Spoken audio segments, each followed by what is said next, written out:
Salut à tous, c'est ZS Trader pour Ishimoku Academy 2.0. Donc je reviens un petit peu sur le BTC, donc pour continuer l'explication suivant les théories d'Osoda. Donc hier on était justement avec les étudiants et je posais la question, puisque c'était hier soir, pourquoi on risquait d'avoir une réaction sur cette zone. Donc je vais donner en plus la réponse avec une petite explication vidéo. Donc, ce qui s'est passé, ce qu'il fallait voir en tout cas, c'était que donc actuellement on est dans un range avec ce prix d'équilibre sur les 6335 points, 6332 points. Et donc à l'intérieur d'un range, en fait, on a des figures, ce qu'on appelle des fluctuations intermédiaires, c'est-à-dire que qui vont être de nature de type Y, P ou S. Donc ici, ce qu'il fallait voir, c'était justement la fluctuation P et l'objectif de la fluctuation P.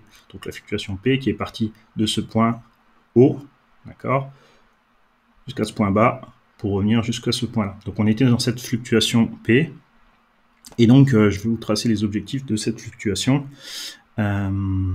Ici, voilà. Si vous preniez la hauteur de ce point haut ici jusque là et que vous la repartez à partir du point bas, et bien vous avez la zone justement de cible de la fluctuation P, ce qui a fait réagir le cours. Donc voilà, la réponse à la question que j'ai posée hier, c'était justement, puisqu'on arrivait sur la cible de la fluctuation P, eh bien, si on veut continuer ce style de range, puisqu'à partir du OV1, eh bien, il y a possibilité de faire ou une N ou une P, eh bien, ici, on avait la cible de la P qui a bien fait réagir le cours. Alors, cette grande bougie-là, malheureusement, comme on l'a dit, c'est pas parce qu'on a cette grande bougie que, ça y est, le Bitcoin va repartir à la hausse. Non, on reste toujours à l'intérieur de ce range. On sait toujours qu'on a cette influence baissière jusqu'au 3 avril, donc 18 heures. Donc encore un peu de patience pour voir, même si entre-temps on venait même aujourd'hui casser la limite haute, eh bien il ne faudrait pas prendre cela en considération puisqu'on est encore avant le 3 avril.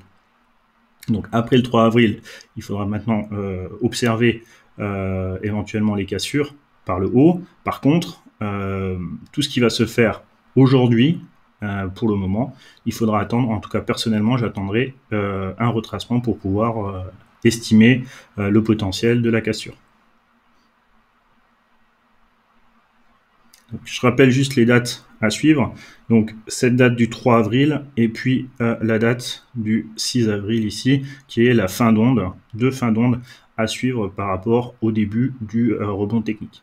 Donc le Bitcoin n'a toujours pas cassé ce point, donc des 5690 points, donc ça reste plutôt positif. Donc on reste à l'intérieur du range, patience encore, il faudra attendre au moins le 3 avril pour pouvoir éviter les influences baissières encore en cours.